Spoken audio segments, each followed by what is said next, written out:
Hello family, welcome back to my YouTube channel. My name is Wilma and I film content relating to faith, waiting, marriage, motherhood and lifestyle. So do me a favor, hit that red button down there, subscribe to this channel and stay up to date for all the good stuff. So in today's video, it's a story time. I'm going to be sharing about how I weaned my 2-year-old baby, since we are still in the mother's, celebration or Mother's Month celebration, let me put it that way. So I'm just going to share a brief story about how I was able to wean my 2-year-old. So let's just get into the video.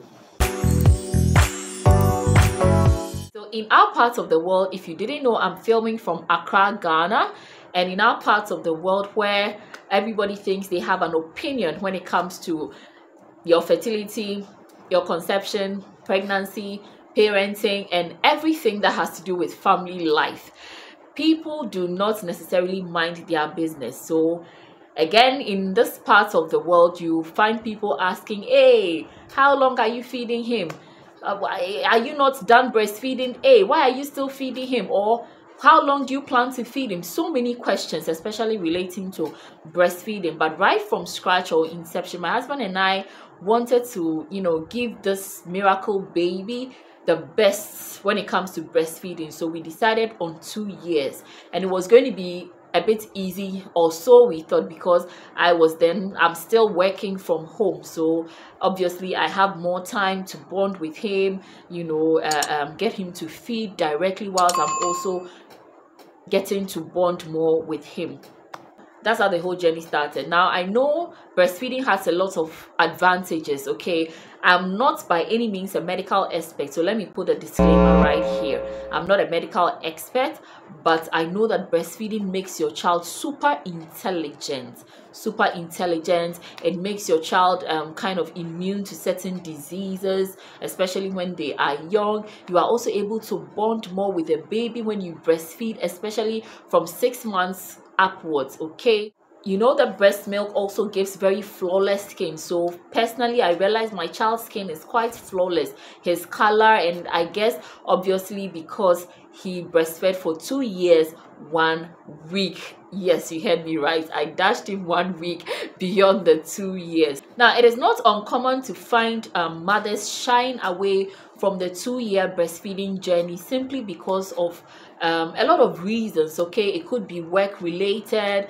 Sometimes, managing and combining working and breastfeeding, it's not easy. Sometimes to certain babies naturally do not want to feed after 6 months. You try everything, they will not want to breastfeed. My baby, for instance, naturally didn't like the bottle feeding aspect.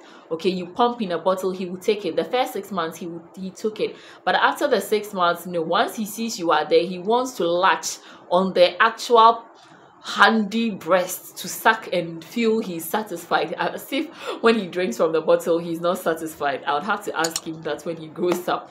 But yeah, so each child is unique when it comes to breastfeeding. Now, after the 2-year breastfeeding, one of the things I was thankful for is that I didn't really have sore nipples, engorged breasts and all that, because mostly I was present to always breastfeed the baby on demand, even as a toddler.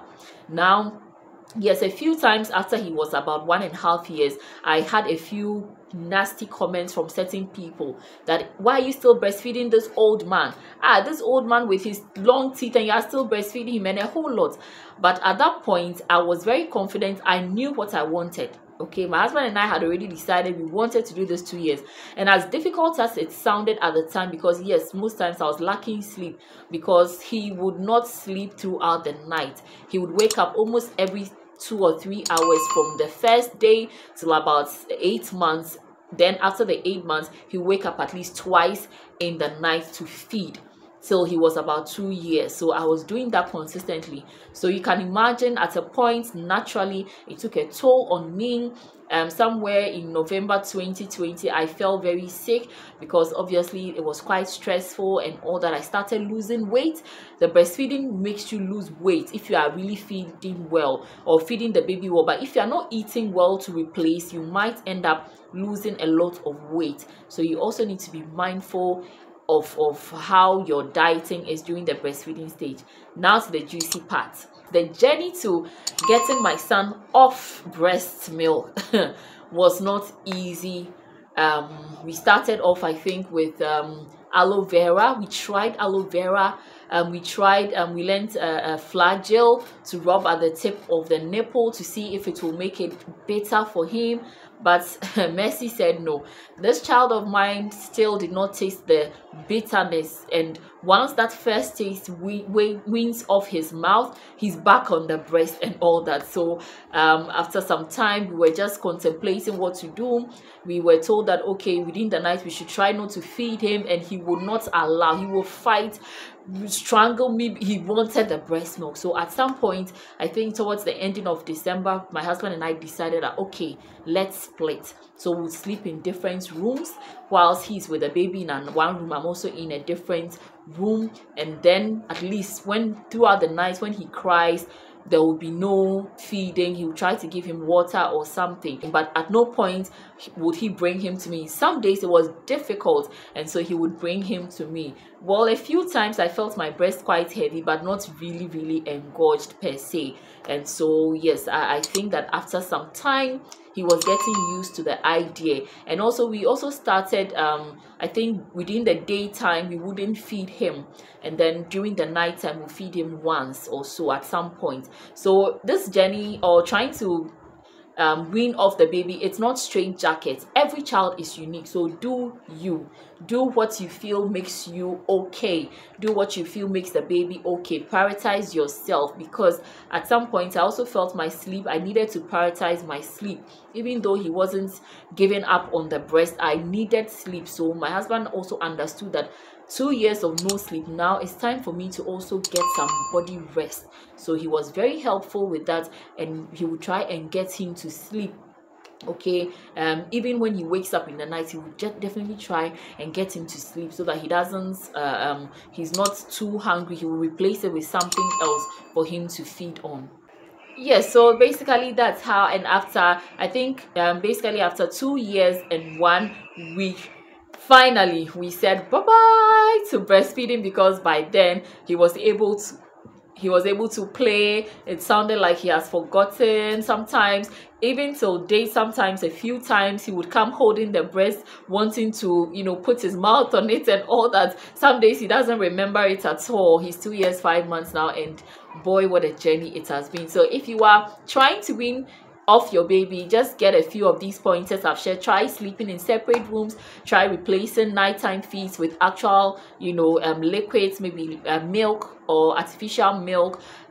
Try replacing it with water or something. And the most important thing is do you, and do what's best for the baby. I hope you enjoyed this story time, and don't forget to like this video, give me a lot of thumbs up, share this video, and do subscribe. If you didn't know, I host the My Faith My Womb show too, so follow all our social media handles. The links will be in the description box, and I hope to see you in the next video. Bye. Hi there, my name is Mrs. Wilma Forson. I am the host of the My Faith My Womb show, a show dedicated to telling the stories of couples who have walked the journey of infertility and overcome through faith. On this show, we share all the testimonies relating to infertility, conception, and what's not. Season 4 is back, and I am excited to come your way this and every Sunday at exactly 7 p.m. sharp.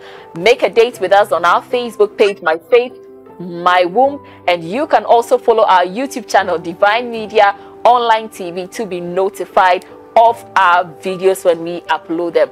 In season 4, it is loaded with amazing testimonies, mind-blowing testimonies that will shock you and challenge your faith from one level to the other. I hope you will make a date with me. See you on Sunday, the 29th of May for season 4, episode 1. Make a date with me. My faith, my womb, none shall be barren.